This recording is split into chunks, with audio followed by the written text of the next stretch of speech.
Alice's Adventures in Wonderland by Lewis Carroll. Chapter 2. The Pool of Tears. "Curiouser and curiouser!" cried Alice.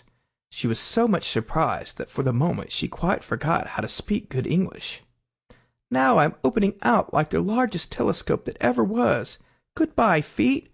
For when she looked down at her feet, they seemed to be almost out of sight, they were getting so far off. "Oh, my poor little feet! I wonder who will put on your shoes and stockings for you now, dears. I'm sure I shan't be able to. I shall be a great deal too far off to trouble myself about you. You must manage the best you can, but I must be kind to them," thought Alice, "or perhaps they won't walk the way I want to go. Let me see, I'll give them a new pair of boots every Christmas." And she went on planning to herself how she should manage it. They must go by carrier, she thought, and how funny I'll seem, sending presents to one's own feet, and how odd the directions will look. Alice's right foot, Esquire.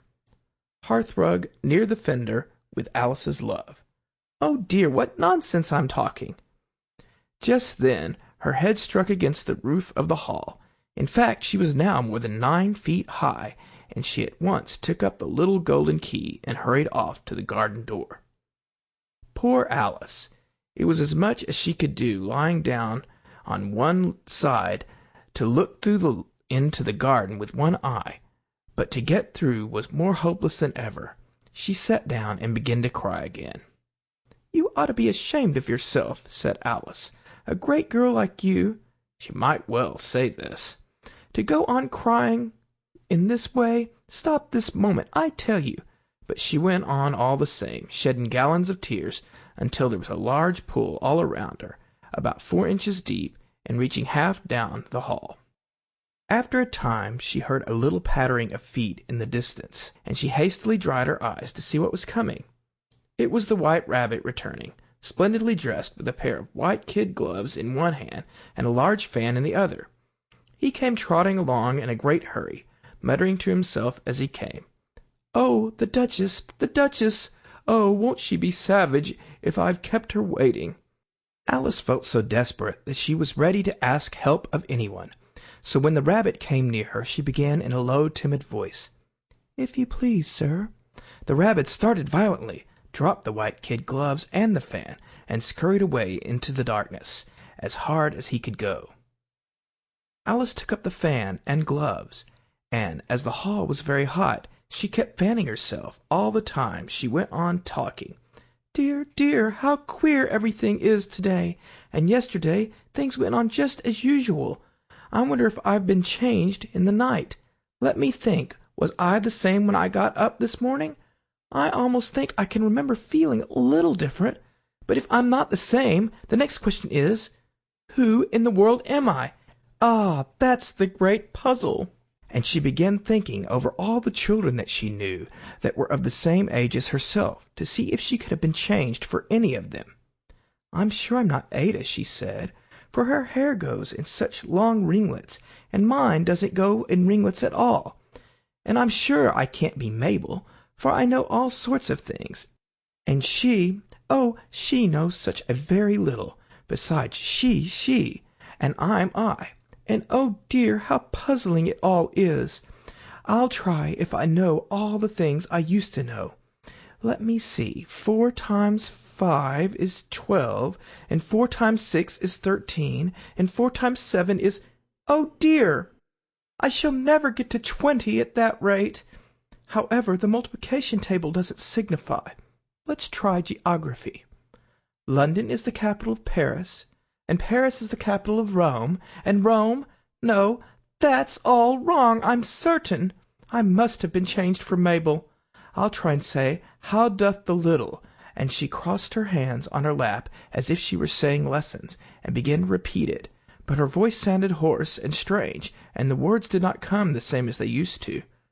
How doth the little crocodile improve his shining tail, and pour the waters of the Nile on every golden scale? How cheerfully he seems to grin, how neatly spread his claws, and welcome little fishes in with gently smiling jaws.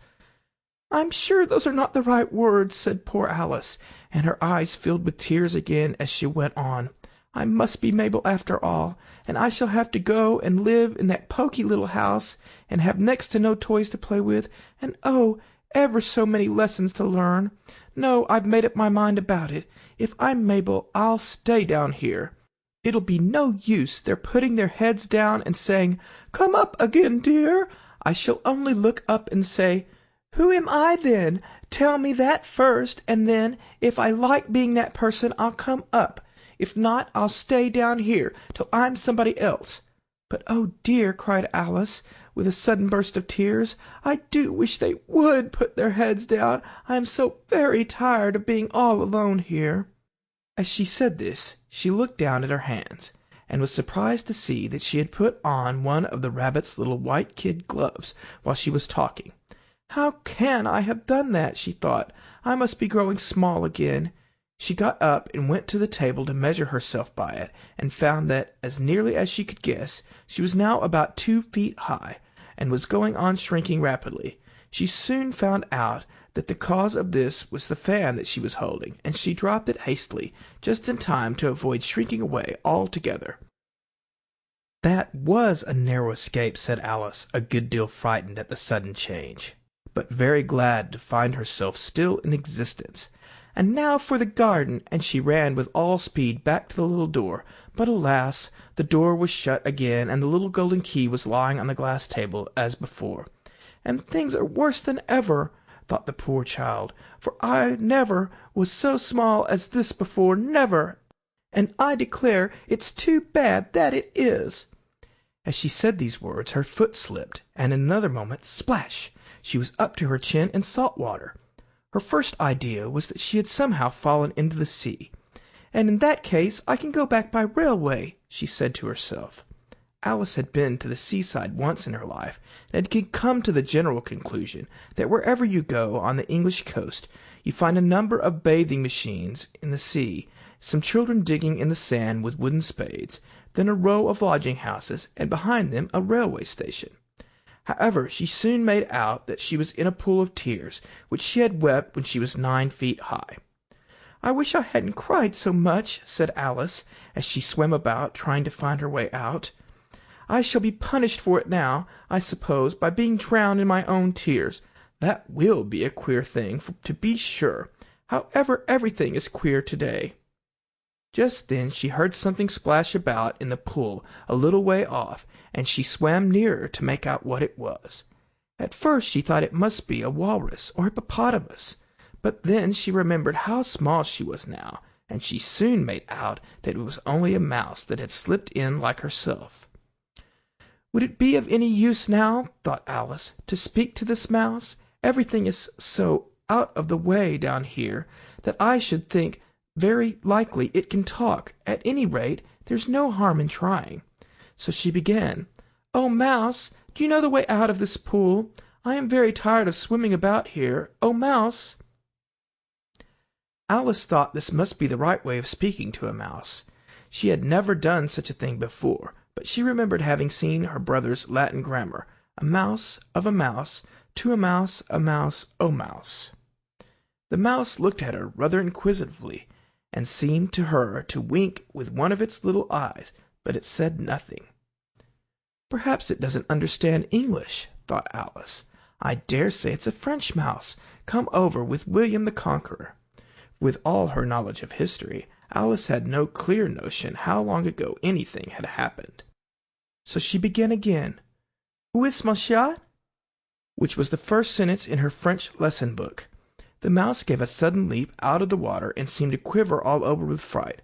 "Oh, I beg your pardon," cried Alice hastily, afraid that she had hurt the poor animal's feelings. "I quite forgot you don't like cats." "Not like cats!" cried the mouse in a shrill, passionate voice. "Would you like cats if you were me?" "Well, perhaps not," said Alice in a soothing tone. "Don't be angry about it. And yet I wish I could show you our cat, Dinah. I think you'd take a fancy to cats if you could only see her. She's such a dear, quiet thing," Alice went on half to herself, as she swam lazily about in the pool. and she sits purring so nicely by the fire, licking her paws and washing her face, and she is such a nice soft thing to nurse, and she's such a capital one for catching mice. Oh, I beg your pardon, cried Alice again, for this time the mouse was bristling all over, and she felt certain it must be really offended. We won't talk about her any more, if you'd rather not. We, indeed, cried the mouse, who was trembling down to the end of his tail. As if I would talk on such a subject. Our family always hated cats. Nasty, low, vulgar things. Don't let me hear the name again. I won't indeed, said Alice, in a great hurry to change the subject of conversation. And you, are you fond of dogs? The mouse did not answer, so Alice went on eagerly. There is such a nice little dog near our house I should like to show you. A little bright-eyed terrier, you know, with, oh, such long curly brown hair, and it'll fetch things when you throw them, and it'll sit up and beg for its dinner, and all sorts of things. I can't remember half of them, and it belongs to a farmer, you know, and he says it's so useful, it's worth £100. He says it kills all the rats and— "Oh, dear!" cried Alice in a sorrowful tone. "I'm afraid I've offended again." For the mouse was swimming away from her as hard as it could go, and making quite a commotion in the pool as it went. So she called softly after it, "Mouse dear, do come back again, and I won't talk about cats, or dogs either, if you don't like them." When the mouse heard this, it turned round and swam slowly back to her. Its face was quite pale, with passion, Alice thought, and it said in a low, trembling voice, "Let us get to the shore, and then I'll tell you my history, and you'll understand why it is that I hate cats and dogs." It was high time to go, for the pool was getting quite crowded with birds and animals that had fallen into it. There was a duck and a dodo, a lory and an eaglet, and several other curious creatures. Alice led the way, and the whole party swam to the shore.